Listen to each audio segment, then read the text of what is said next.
오늘 이 새벽에도 예배 자리에 나오는 사랑하는 성도 여러분들을 주님 이름으로 축복하고 환영합니다. 9월 10일 목요일 새벽 예배로 우리 하나님 앞에 함께 나아가겠습니다. 사도신경으로 우리의 신앙을 고백합니다. 전능하사 천지를 만드신 하나님 아버지를 내가 믿사오며 그 외아들 우리 주 예수 그리스도를 믿사오니 이는 성령으로 잉태하사 동정녀 마리아에게 나시고 본디오 빌라도에게 고난을 받으사 십자가에 못 박혀 죽으시고 장사한 지 사흘 만에 죽은 자 가운데서 다시 살아나시며 하늘에 오르사 전능하신 하나님 우편에 앉아 계시다가 저리로서 산자와 죽은 자를 심판하러 오시리라. 성령을 믿사오며 거룩한 공회와 성도가 서로 교통하는 것과 죄를 사하여 주시는 것과 몸이 다시 사는 것과 영원히 사는 것을 믿사옵나이다. 아멘. 우리 다 함께 찬송가 286장입니다. 주 예수님 내 마음에 오사, 찬송가 286장 함께 찬양하겠습니다. 주 예수님 내 맘에 오사 날 붙들어 주시고 내 마음에 새 힘을 주사 늘 기쁘게 하소서. 사랑의 주 내 마음속에 찾아오사 내 모든 죄 사하시고 내 상한 맘 고치소서. 주 예수님 내 맘에 오사 내 소원 다하시고 내 무거운 짐 맡아 주사 참 평안을 주소서. 사랑의 주 내 마음속에 찾아오사 내 모든 죄 사하시고 내 상한 맘 고치소서. 주 예수님 내 맘에 오사 날 정결케 하시고 그 은혜를 내 맘에 채워 늘 충만케 하소서. 사랑의 주 내 마음속에 찾아오사 내 모든 죄 사하시고 내 상한 맘 고치소서. 주 예수님 내 맘에 오사 내 길 인도하시고 주 성령을 내 맘에 채워 늘 충만케 하소서. 사랑의 주 내 마음속에 찾아오사 내 모든 죄 사하시고 내 상한 맘 고치소서. 아멘. 오늘 이 새벽에 하나님께서 우리에게 주시는 말씀 구약 성경 예레미야 30장 12절부터 24절까지의 말씀입니다. 구약 성경 1098면에 있습니다. 예레미야 30장 12절로부터 24절까지의 말씀, 저와 여러분 한 절씩 교독하도록 하겠습니다. 여호와께서 이와 같이 말씀하시니라. 내 상처는 고칠 수 없고 내 부상은 중하도다. 내 송사를 처리할 재판관이 없고 내 상처에는 약도 없고 처방도 없도다. 너를 사랑하던 자가 다 너를 잊고 찾지 아니하니 이는 내 악행이 많고 내 죄가 많기 때문에 나는 내 원수가 당할 고난을 내가 받게 하며 잔인한 징계를 내렸도다. 너는 어찌하여 내 상처 때문에 부르짖느냐? 내 고통이 심하도다. 내 악행이 많고 내 죄가 허다함으로 내가 이 일을 너에게 행하였느니라. 그러므로 너를 먹는 모든 자는 잡아먹힐 것이며 내 모든 대적은 사로잡혀 갈 것이고 너에게서 탈취해 간 자는 탈취를 당할 것이며 너에게서 노략질한 모든 자는 노략물이 되리라. 여호와의 말씀이니라. 그들이 쫓겨난 자라 하매 시온을 찾는 자가 없은즉 내가 너의 상처로부터 새살이 돋아나게 하여 너를 고쳐주리라. 여호와께서 말씀하시니라. 보라, 내가 야곱 장막의 포로들을 돌아오게 할 것이고 그 거처들의 사랑을 베풀 것이라. 성읍은 그 폐허가 된 언덕 위에 건축될 것이요 그 보루는 규정에 따라 사람이 살게 되리라. 그들에게서 감사하는 소리가 나오고 즐거워하는 자들의 소리가 나오리라. 내가 그들을 번성하게 하리니 그들의 수가 줄어들지 아니하겠고 내가 그들을 존귀하게 하리니 그들은 비천하여지지 아니하리라. 그의 자손은 예전과 같겠고 그 회중은 내 앞에 굳게 설 것이며 그를 압박하는 모든 사람은 내가 다 벌하리라. 그 영도자는 그들 중에서 나올 것이요 그 통치자도 그들 중에서 나오리라. 내가 그를 가까이 오게 하리니 그가 내게 가까이 오리라. 참으로 담대한 마음으로 내게 가까이 올 자가 누구냐? 여호와의 말씀이니라. 너희는 내 백성이 되겠고 나는 너희들의 하나님이 되리라.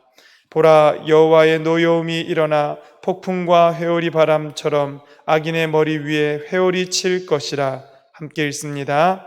여호와의 진노는 그의 마음에 뜻한 바를 행하여 이루기까지는 돌이키지 아니하나니 너희가 끝날에 그것을 깨달으리라.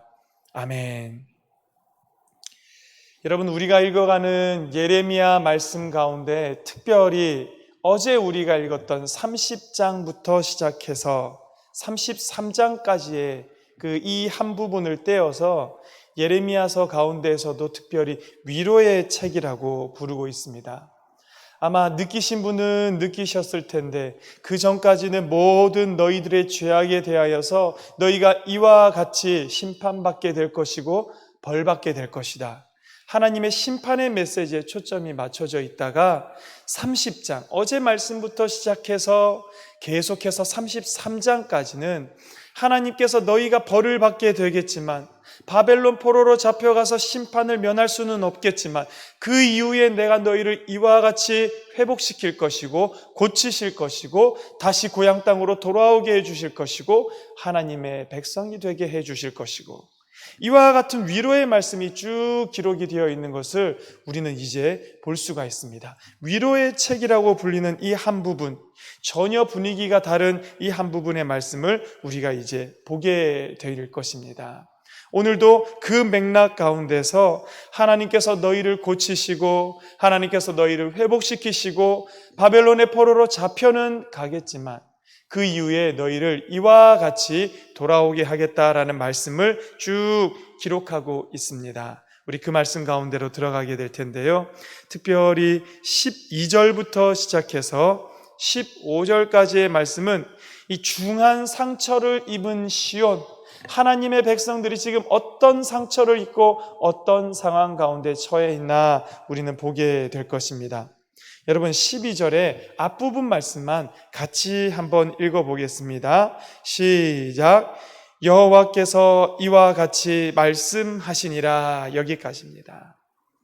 전에도 한번 말씀드렸습니다. 예레미야와 같이 예언서를 읽어가다 보면 이렇게 여호와께서 하신 말씀이다, 코 아마르 아도나이 또는 코 아마르 야훼라고 해서 야훼께서 이와 같이 말씀하신다, 여호와께서 이와 같이 말씀하신다라는 이런 관용어를 우리가 자주 보게 됩니다. 이걸 신학적으로는 사자 양식, 보냄을 받은 사람이 하나님께 말씀을 받아서 이와 같이 하나님의 말씀을 표현하는 방식, 양식이라고 얘기를 합니다. 여호와께서 이와 같이 말씀하시되. 왜 이런 말이 많이 나옵니까? 첫째는 예언서기 때문입니다. 하나님께서 그에게 말씀을 주셨고, 그러면 그는 가서 여호와께서 이렇게 말씀하신다라고 선포할 수밖에 없기 때문에 이 사자 양식의 말이 많이 등장하게 됩니다. 다른 하나는 하나님의 말 아닌 거짓말이 그 땅에 판을 쳤기 때문에 이와 같은 말이 또 굉장히 많이 나타나고 있는 것을 볼 수가 있습니다. 그 당시가 어땠습니까? 하나냐도 그랬고, 스마야도 그랬고, 아합이라는 자도, 시드기야라는 자도 모두가 다 대표적인 거짓 예언자들의 이름입니다. 얼마나 많은 이들이 나와서 거짓된 화평, 거짓된 회복, 하나님이 전하게 하지도 않았던 그 모든 예언의 말씀들로 그들을 미혹하게 만들었는지 모르는 그런 시대였습니다. 그러다 보니까 그 말들은 가짜고 하나님께로부터 받은 말씀은 이게 진짜야 라고 하면서 여호와께서 이와 같이 말씀하시니라, 이 표현이 많이 등장하게 된다는 겁니다. 구약만 그랬냐? 그렇지 않습니다. 신약에 가면 예수님은 어떤 표현을 자주 사용하십니까? 내가 진실로 진실로 너희에게 이르노니. 예수님의 말씀도 사람들이 예수님의 말씀으로 받지 못하고 오해하고 듣고 잘못 이해하고 자기네들 해석하고 싶은 대로 해석하고, 그러다 보니까 예수님도 진실로 진실, 예수님 이런 말씀 하실 필요 없거든요. 보통 야 이거 진짜인데 말이야, 야 이거 진짜 거짓말 아니고, 이런 얘기를 하는 사람은 보통 거짓말 많이 하는 사람이 이런 얘기를 하는데, 거짓 없으신 예수님께서도 이렇게 표현하셨던 것은 그 당시에 왜곡되이 잘못된 말들로 그 세상을 얼룩지게 하는 혹세무민의 말들이 너무너무 많았기 때문에 예수님도 이렇게 말씀하셨죠. 구약의 때도 그랬고 신약의 때도 그랬고 오늘도 마찬가지인 것 같습니다. 얼마나 많은 소리들이 들려오면서 얼마나 많은 말들이 우리를 미혹하게 하는지 모르겠습니다. 외부로부터 들려오는 말들도 참 많지요. 그게 끝은 아닙니다. 내 속에서부터 떠드는 말들, 내 안에 있는 사단의 다른 모습들이 와서 나를 꿰고 나를 유혹하고 하나님의 말씀에 순종하지 못하게 만든 많은 말들, 얼마나 많은지 모르겠습니다. 여러분, 그 가운데서 성령께서 깨닫게 하여 주셔서 하나님의 말씀을 분별하고 하나님의 뜻을 바르게 알아서 그 길로 오차 없이 왜곡되지 않고 하나님의 그 길로 걸어갈 수 있는 우리 모든 성도님들 되기를 주님 이름으로 간절히 축원합니다. 여호와께서 이와 같이 말씀하시니라, 이 말 때문에 설명이 길어졌습니다. 뭐라고 말씀하십니까? 하나님께서 지금 이 이스라엘이 어떤 고통을 당하고 있는가 5가지를 말씀하십니다. 첫째는 12절 후반절에 있는 너의 상처는 고칠 수 없고 너의 부상은 너무너무 중하다 말씀하십니다. 두 번째 13절입니다. 너의 송사를 처리할 재판관이 없다. 유다를 위하여서 정의롭고 공의롭게 판결 내려줄 만한 재판관이 보이지 않는다라는 겁니다. 모두가 유다에게서 등을 돌려버렸다는 그런 뜻이겠죠. 세 번째, 이 시온이 어떤 상태입니까? 13절 후반절에 있습니다. 내 상처에는 약도 없고 처방도 없도다. 그 앞에 나왔던 상처를 고칠 수 없고 부상이 중하다라는 말과 어느 정도 일맥상통하는 말 같습니다.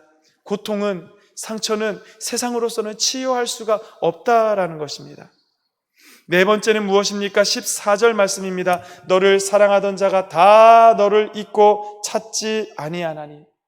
나라로 보자면 그렇습니다. 한때 유다와 가까이 지냈던 나라들, 에돔이라든지 암몬이라든지 애굽이라든지 이런 나라들이 모두가 다 이 유다에게서 등을 돌리고 떠나가 버렸다라는 것입니다. 다섯 번째, 이 시온이 어떤 상황에 처해 있는가? 14절 후반절에 있습니다. 나는 네 원수가 당할 고난을 네가 받게 하며 잔인한 징계를 너에게 내렸기 때문에 네가 지금 잔인한 징계 가운데 고통받고 있다. 5가지 유다가 처한 상황을 하면서 그 이유에 대해서 14절 중반절, 이는 왜 이렇게 너희가 고통받냐 하면 네 악행이 많고 내 죄가 많기 때문이다 라고 얘기를 합니다. 그들의 죄악이 그 땅에 관영하였고 하나님께서 더 이상 어찌할 수 없는 지경까지 남유다의 죄악이 쌓여져 버렸기 때문에 이와 같이 너희가 상처받을 수밖에 없게 되었다라는 것입니다. 그런 가운데에서도 남유다는 어떤 모습을 보입니까? 15절 전반절에 너는 어찌하여 내 상처 때문에 부르짖느냐? 여러분, 이게 뉘앙스라는 게 있습니다. 아파서 하나님께 부르짖으면 하나님 들어주십니다. 그런데 지금 15절에 있는 너의 상처 때문에 부르짖는 것은요, 회개 없이 돌이킴 없이 왜 하나님 아버지, 이런 부르짖음을 의미하고 있습니다. 그것 때문에 고통이 심하다라는 것입니다. 다시 한번 15절 후반절에 정리하죠. 네 악행이 많고 내 죄가 허다하기 때문에 내가 이 일을 너에게 행하였다.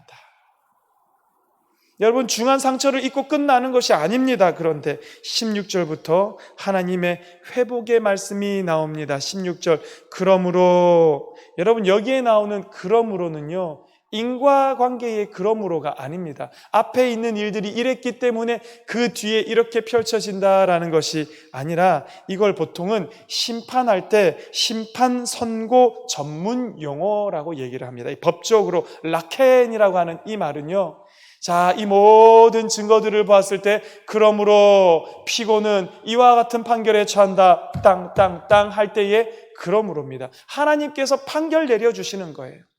시온아, 너희들 이와 같이 중한 상처를 입고 이렇게 힘겨운 상황 가운데 있는데 내가 너희를 판결하노니 어떻게 판결합니까? 그러므로 너를 먹는 모든 자는 잡아먹힐 것이다.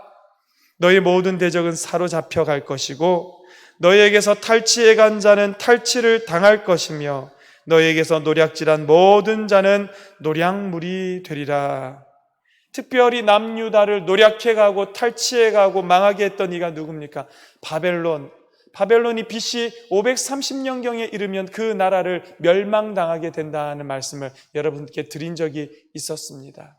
하나님은요, 바벨론을 가만히 두시지 않는 겁니다. 하나님의 백성을 해했던 그들은 한때는 하나님의 손에 들려 사용되어진 하나님의 심판의 몽둥이의 역할을 했지만 하나님의 손에 들렸다고 해서 그들을 용서하는 것이 아니라 그들도 역시 하나님의 징계를 면하지 못할 것이다.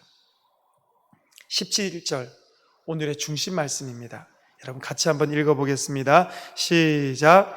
여호와의 말씀이니라. 그들이 쫓겨난 자라 하매 시온을 찾는 자가 없은즉 내가 너의 상처로부터 새 살이 돋아나게 하여 너를 고쳐주리라. 아멘. 하나님께서 회복시켜 주신답니다. 여러분, 아까 시온이 당했던 상처, 부상이 어떤 거라고 말씀드렸습니까? 12절에 봤더니 네 상처는 고칠 수가 없고 너의 부상은 중하도다. 13절 후반절에는 내 상처에는 약도 없고 처방도 없었던 그런 상처를 남유다가 당하고 있었습니다. 그런데 이걸 어떻게 하신다는 말씀입니까? 17절 후반절에 내가 너의 상처로부터 새 살이 돋아나게 하여 너를 고쳐주리라. 세상이 고칠 수 없습니다.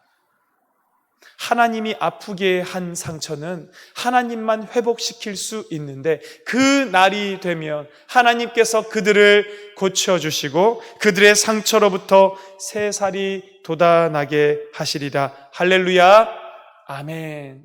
다시 한번 여러분 아멘 하시면 좋겠습니다. 할렐루야, 아멘. 아멘입니다.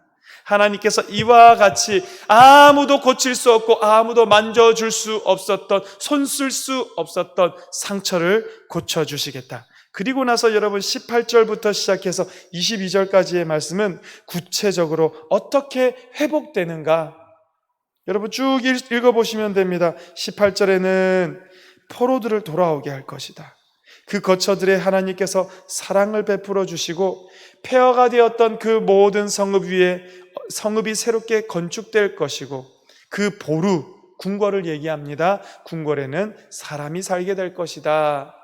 그 성읍을 하나님께서 회복시켜 주신다라는 것이죠. 19절에는 그 성읍에 사는 사람들 속에서 어떤 일이 일어납니까? 감사하는 소리가 나오고 즐거워하는 자들의 소리가 나오게 되고 번성하게 되고 그들이 존귀하게 되고 비천해지지 않을 것이다. 20절입니다. 그 자손은 예전과 같이 될 것이다. 하나님께 심판받기 이전의 모습으로 하나님께서 그들을 회복시키실 것이고 오히려 그들을 압박하고 그들을 못살게 구는 자들을 내가 다 벌하게 될 것이다. 그리고 21절은요, 메시아에 대한 예언이에요. 그 영도자, 그들의 참된 지도자는 그들 중에서 나올 것이고 그 통치자도 그들 중에서 나오게 될 것인데 내가 그를 가까이 오게 하리니 그가 내게 가까이 오리라. 여러분, 지금 그들의 통치자, 그들의 지도자는 그들의 왕을 얘기하는 겁니다. 그런데 그 밑에 나오는 내가 그를 가까이 오게 하리니 그가 내게 가까이 오게 하겠다라는 것은 하나님과 백성들 사이에 하나님이 불러주셔서 중간자 역할을 하게 해주신 제사장을 얘기합니다. 왕이면서 또한 제사장이 누굽니까? 예수 그리스도. 우리에게 왕으로 오셨고 우리를 중보하시는 분이고 결국에는 우리를 하나님 앞까지 인도하여 주실 예수 그리스도를 의미하고 있다라는 것입니다. 그래서 그분이 참으로 담대한 마음으로 내게 가까이 올 자가 누구냐? 여호와의 말씀이다. 예수 그리스도가 이와 같이 너희에게 주어지겠다. 결국에 이들을 회복시키는 종국의 모습은 무엇입니까? 22절입니다. 너희는 내 백성이 되겠고 나는 너희들의 하나님이 되리라. 이것이 하나님께서 이 왕들을 통해서 예수 그리스도를 통해서 회복시키고자 하는 궁극의 모습이라는 것입니다. 우리가 하나님의 백성이 되고 하나님은 우리의 왕이 되어주시는 그와 같은 관계를 말하고 있습니다. 23절, 24절은 하나님께서 이방을 향한 진노를 다 쏟아붓기 전까지는 멈추지 않으실 것이다. 자, 여러분, 오늘 말씀의 결론입니다. 우리가 당한 상처는 고칠 수 없는 것이고 우리의 부상은 너무너무 중한 것입니다. 우리 상처에는 약도 없고 우리의 상처에 대한 처방도 감히 내릴 수 없는 그런 상처입니다. 그러나 그날 하나님께서 회복시키시는 그날이 오면 여러분 있는 자리에서 한번 따라해 보시기 바랍니다. 내가 너의 상처로부터 새살이 돋아나게 하여 너를 고쳐주리라. 오늘 이 말씀 여러분 꼭 붙드시기를 간절히 바랍니다. 내가 너의 상처로부터 새살이 돋아나게 하여 너를 고쳐주겠다. 오직 이 땅 가운데서 하나님만 우리를 고치실 수 있는 분이신데요, 그 하나님께서 우리를 반드시 고치겠다 약속해 주셨다는 것입니다. 주는 내 마음을 고치시고 볼 수 없는 상처 만지시네. 나를 아시고 나를 이해하시네. 내 영 새롭게 세우시네. 나를 고치시고 나를 세우시는 분은 오직 한 분 여호와 하나님밖에 없음을 여러분 오늘 이 새벽 시간에 꼭 붙드시기를 간절히 바랍니다. 새벽에 밤새 왔는지는 모르겠습니다. 교회에 오는데 갑자기 비가 막 쏟아졌습니다. 또 그 한여름에 왔던 것처럼 억수 같은 비가 막 쏟아지는데요, 죄송합니다. 비가 너무너무 지겹다. 그리고 생각해 봤더니 코로나는 더 오래됐고, 이게 정말 뭔가, 지난주 그 전주에는 태풍 때문에 세 개가 연속으로 오는 바람에 또 우리가 얼마나 마음을 졸였습니까? 우리의 삶이 진짜 왜 이렇게 됐을까? 해외 소식을 보니까요, 미국의 덴버라는 곳에는 폭염이 계속되다가 5일에는 온도가 38도, 6일에는 36도, 7일에는 33도였다가 8일 그 다음 날에는 갑자기 영하 2도가 되면서 눈이 15cm가 쌓였답니다. 어떻게 이런 일들이 일어나고 세상이 아파하고 있고 사람이 살고 있는 이 사회도 아파하고 있고 나라는 분열되어 가고 있는 것 같고 정말 왜 이렇게 우리가 아픈 가운데 처해 있을까? 그러면서 여러분, 지쳐가는구나. 지겹고 힘들구나. 이런 생활들이 계속되는 게. 여러분, 이런 우리의 삶을 고쳐주시고 회복시켜 주시는 분이 누굽니까? 우리의 상처로부터 새살이 돋아나게 하는, 이 회복될 것 같지 않은 이 세상, 정말 그 어느 한계점을 넘어서서 이제는 마구마구 끝 시간으로 향해서 달려가고 있는 것과 같은 이 세상을 멈추시고 회복시키시고 돌이키시고 새살 돋아나게 하시는 분이 누구십니까? 오늘 성경은 그분이 여호와 하나님, 내가 너희를 고쳐주겠다라고 말씀하십니다. 성도 여러분, 지치지 마시고 여러분 포기하지 마시고 새살을 돋아나게 하시는 우리 하나님 아버지 예수 그리스도를 신뢰함으로 말미암아 오늘의 이 어려운 시간들을 또 한 번 지나갈 수 있는, 오늘 이 새벽에 그 하나님 또 한 번 붙잡을 수 있는 저와 여러분, 우리 모든 성도가 되기를 주님 이름으로 간절히 축원합니다. 기도하겠습니다. 하나님, 우리를 고쳐주시는 분이 여호와 하나님이라 하셨사오니 우리는 그분께만 나아가 그분께만 의지합니다. 우리를 고치시고 우리를 회복시켜 주시고 우리를 돌이켜 주시옵고, 하나님, 이 죽을 자리에서 산자의 자리로 옮겨주시고 이 망할 것 같은 자리에서 회복의 자리로 옮겨주시어서 아무것도 보이지 않는 캄캄한 밤에 여호와 하나님으로 말미암아 희망과 소망을 삼고 그분을 뒤따라 나아가는 우리 모든 창동에 속한 식구들이 되게 하여 주시옵고, 우리 모든 성도들이 되도록 주님 축복하여 주시옵소서. 오늘은 힘겨우나, 오늘은 너무나도 많은 일이 우리의 삶에 닥쳐왔으나 그러나 반드시 하나님께서 회복시켜 주실 그날을 기대하며 주를 따라가기를 원하오니 주여 우리를 도와주시옵소서. 이제는 우리 주 예수 그리스도의 크신 은혜와 하나님 아버지의 크고 놀라운 사랑과 성령의 감동감화 역사하심이 우리의 아파 있는 그 자리로부터 새살 돋아나게 하실 주님만 믿고 나아가는 사랑하는 우리 모든 성도들 머리 위에 이제부터 영원히 함께 하시기를 간절히 축원하옵나이다. 아멘. 여러분, 오늘 이 말씀을 붙들고 기도하시기를 바라고요. 또 코로나 종식되고 코로나로 인해 아파하는 이들을 위해서 기도하시기를 바라고요. 또 마지막으로 하나님께서 우리를 고쳐주실 그날을 기대하며 이 시간 하나님의 이름을 부르고 한번 기도하는 시간 되기를 원합니다. 우리 주님의 이름을 부릅니다. 주여